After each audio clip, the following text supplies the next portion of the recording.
yürek yaralandı, çadır göçtü paralandı, bütün dertler sıralandı. Yardım eyle Allah bize, çağ üstüne çağ atladık, derdi derde katladık, yumduk gözümüzü atladık. Yardım eyle Allah bize.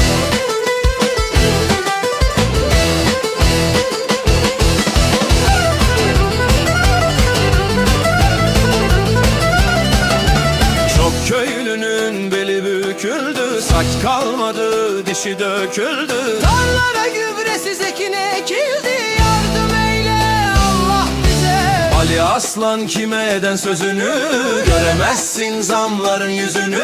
Naçar kaldın gezini gezini.